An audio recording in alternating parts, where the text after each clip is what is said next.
Assalamualaikum warahmatullahi wabarakatuh. Tingkat kecelakaan lalu lintas di Indonesia sampai saat ini masih menjadi hal yang sangat tinggi penyebab angka kematian di Indonesia. Banyak hal yang dapat mempengaruhi angka kecelakaan lalu lintas tersebut. Nah, karena itu, pada kesempatan kali ini, saya Laziko Zahatu Tolab dari kelas F Rekayasa Lalu Lintas akan memaparkan hal dengan judul analisis pengaruh geometrik jalan dengan tingkat kecelakaan lalu lintas akibat perilaku pengendara. Studi kasus ruas jalan lintas Minas kilometer 33. Hal ini telah ditelaah oleh Jeprianto Siahaan dari Teknik Sipil Universitas Islam Riau. Akan ada 7 pembahasan pada kali ini. Yang pertama yaitu latar belakang, yang kedua perilaku pengendara dan kelengkapan kendaraan, yang ketiga yaitu tingkat kecelakaan, yang keempat ialah faktor penyebab kecelakaan, yang kelima yaitu kelengkapan fasilitas jalan, yang keenam yaitu hasil pengamatan dan rekomendasi, selanjutnya yang ketujuh yaitu kesimpulan dan saran. Yang pertama yakni mengenai latar belakang. Jalan luar kota merupakan sistem jaringan jalan yang didesain dengan kecepatan rencana yang tinggi, sekaligus memiliki perencanaan geometrik yang baik, sehingga pengguna jalan dapat merasa cepat, aman, dan nyaman sampai di daerah tujuan saat melintas jalan ini. Pas jalan lintas Minas kilometer 33 menjadi salah satu jalan penghubung antara kota Minas dengan kota Pekanbaru yang memiliki aksesibilitas yang tinggi dengan kondisi rawan kecelakaan lalu lintas.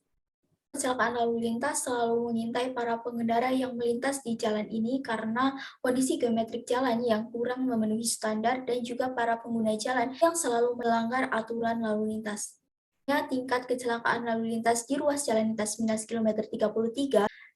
Oleh karena itu, dilakukan penelitian untuk melihat faktor apa saja yang menyebabkan kecelakaan dan apakah jalan ini termasuk ke dalam jalan yang sudah layak fungsi.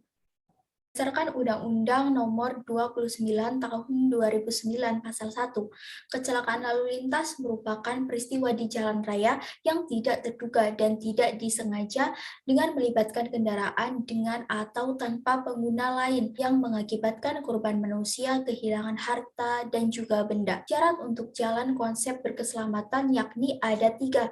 Yang pertama, forgiving route, yang kedua yaitu self-explaining route, yang ketiga yaitu self-enforcement route.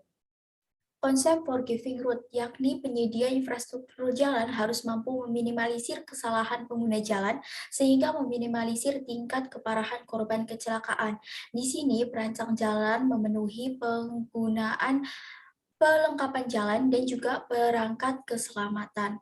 Selanjutnya, self-explaining route, yakni di mana penyedia infrastruktur jalan mampu memandu pengguna jalan tanpa adanya komunikasi. Di sini, perancang jalan dapat menggunakan aspek keselamatan dan desain yang mudah dicerna oleh para pengguna jalan yang melintas untuk melihat kondisi dan situasi jalan berikutnya.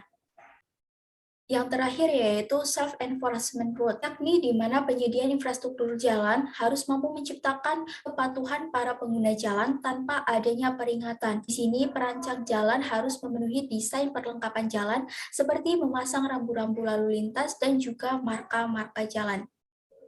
Pembahasan yang kedua mengenai perilaku pengendara dan kelengkapan kendaraan. Perilaku pengendara dikelompokkan dalam 10 jenis. Untuk keterangan perilaku pengendara di ruas jalan lintas Minas kilometer 33 dapat dilihat pada grafik di atas. Bersumber dari Wirjono pada tahun 2019.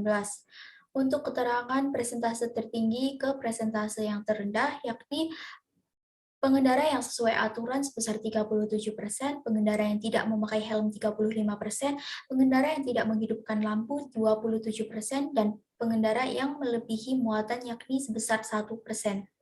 Untuk kelengkapan kendaraan yang dilakukan oleh para pengendara, yaitu untuk kendaraan yang lengkap yakni 39%, kendaraan yang tidak menggunakan lampu sen depan yakni 14%, sedangkan untuk kendaraan yang tidak menggunakan stop lamp, kendaraan yang tidak menggunakan plat nomor, kendaraan yang tidak menggunakan kaca spion, kendaraan yang tidak menggunakan sein belakang, dan kendaraan yang tidak menggunakan lampu depan masing-masing sebesar 9%. Selanjutnya yang ketiga yakni mengenai tingkat kecelakaan. Data kecelakaan lalu lintas di ruas jalan lintas Minas tahun 2017 sampai tahun 2019 terlihat pada tabel di atas. Pada tahun 2017, jumlah kecelakaan mencapai 30 kasus dengan korban yang meninggal dunia sebanyak 12 orang, dengan luka berat 30 orang dan luka ringan yakni 32 orang. Sedangkan untuk pada tahun 2018, jumlah kecelakaan lalu lintas turun menjadi 29 orang dengan korban yang meninggal dunia 20 orang, dengan luka berat 13 orang dan luka ringan yakni 24 orang.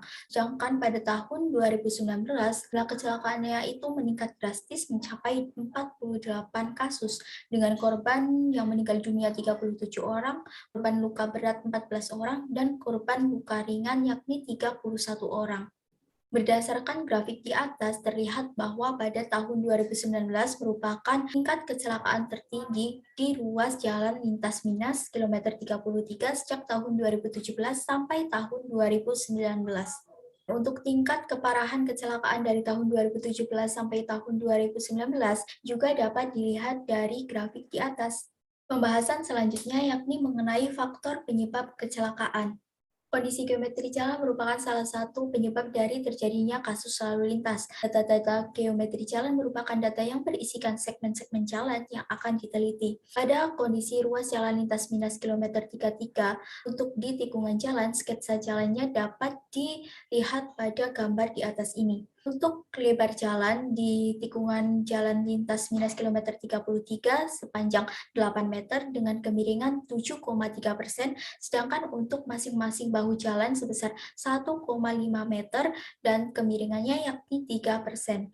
Penyebab kecelakaan lalu lintas di ruas jalan lintas Minas kilometer 33 disebabkan karena adanya perbedaan tinggi yang lebih dari 10 cm antara ujung tepi jalan dengan bahu jalan. Hal ini membuat pengendara mudah terpeleset dan jatuh, sehingga sudah seharusnya bagian ini diratakan dengan posisi kemiringan 3-5%. Untuk penggambaran kondisi bahu jalan ada pada gambar di atas ini.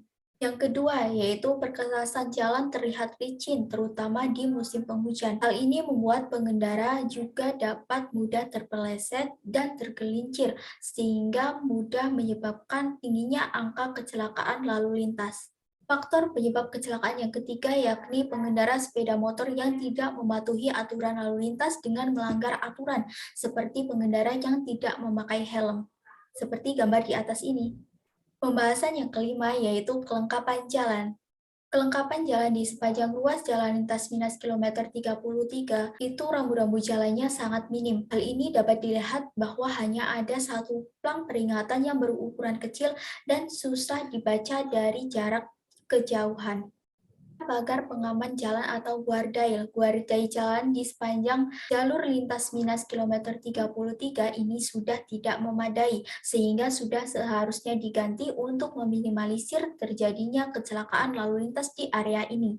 Kondisi ini dapat disimpulkan bahwa jalan lintas Minas kilometer 33 belum termasuk jalan berkeselamatan dengan konsep forgiving road. Di sepanjang ruas jalan lintas Minas kilometer 33 juga sama sekali tidak ada penerangan jalan. Hal ini dapat mengakibatkan pandangan pengendara menjadi kabur karena jarak pandang pengguna juga kecil, terutama saat musim hujan di malam hari karena para pengendara sepeda motor maupun mobil hanya mengandalkan lampu dari kendaraan mereka masing-masing saja. Pembahasan yang keenam yaitu hasil pembahasan dan rekomendasi. Yang pertama yakni lajur lalu lintas berdasarkan hasil pengamatan, lebar jalan sudah memenuhi syarat yakni 7 meter.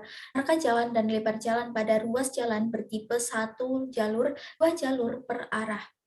Yang kedua ialah bahu jalan. Berdasarkan hasil pengamatan, ada perbedaan tinggi antara bahu jalan dan bajan jalan yang lebih dari 10 cm, dan kondisi jalan di sini ialah berlubang. Untuk rekomendasinya yaitu bahu jalan yang rendah harusnya ditimbun dan diratakan dengan kemiringan lebih dari 2%. Untuk lebar bahu jalan yakni 2 meter dan pohon yang ada pada bahu jalan itu dibersihkan agar tidak menghalangi jarak pandang para pengendara. Selanjutnya yang ketiga yaitu drainase. Berdasarkan hasil pengamatan di ruas jalan ini tidak ada drainase. Dengan rekomendasinya yaitu segera diperbaiki agar dapat mengalirkan air pada bahu jalan, karena air juga berpengaruh sebagai penyebab kecelakaan dan juga memperpendek umur rencana. Tikungan pada jalan ini sudah memenuhi syarat, yakni lebarnya 8 meter dan kemiringannya yaitu sebesar 7,3%. Selanjutnya untuk jarak pandang di lokasi ini tidak sesuai dengan standar. Oleh karena itu diperlukan standar jarak pandang henti yang harus diperbaiki sebesar 75 meter dan untuk jarak pandang mendahului yakni sebesar 350 meter. Kemudian untuk rambu lalu lintas di sekitar jalan ini tidak lengkap. Oleh karena itu harus dipasang rambu petunjuk arah di tikungan dengan jarak 4 meter dan juga dilakukan pemasangan lampu serta perbaikan guardai atau pagar pengaman.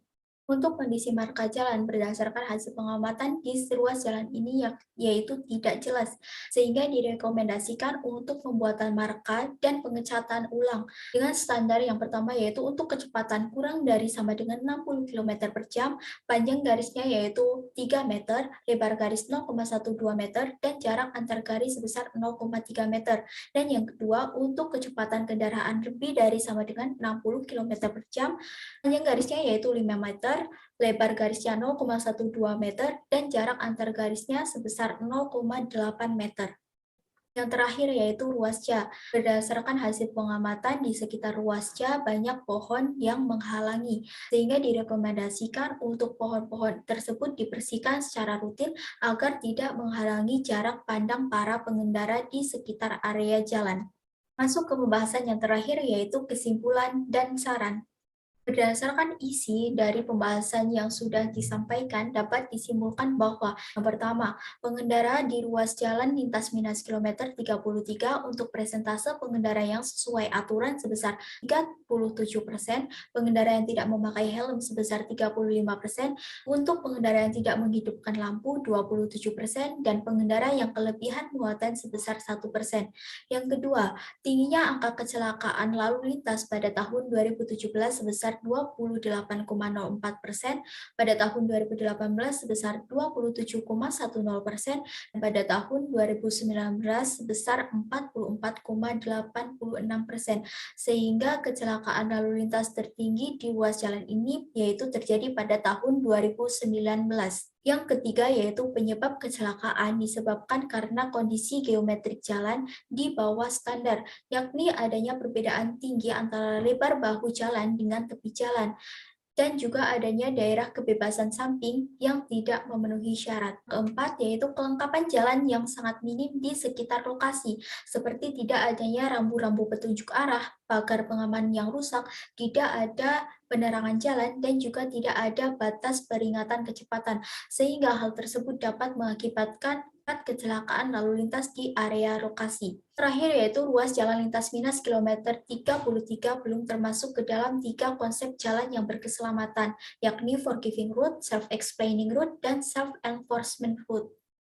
Berbagai saran yang dapat dilakukan untuk meminimalisir tingkat kecelakaan lalu lintas. Yang pertama yaitu melakukan penyuluhan dan sosialisasi kepada masyarakat mengenai pentingnya mematuhi aturan pada saat berkendara. Yang kedua, perlu adanya perbaikan geometrik jalan, pembersihan ruasnya, perbaikan perkerasan bahu jalan, dan pemasangan rambu-rambu lalu lintas. Yang ketiga yaitu perlu adanya penegakan hukum bagi para pengguna jalan yang melakukan pelanggaran. Yang terakhir yaitu penelitian ini hanya mengkaji dari satu sisi fungsi jalan saja, maka perlu dilakukan penelitian yang lebih lanjut terhadap struktur jalan. Demikian yang dapat saya sampaikan. Mohon maaf apabila terdapat kesalahan dalam penggunaan kata. Sekian dan terima kasih. Wassalamualaikum warahmatullahi wabarakatuh.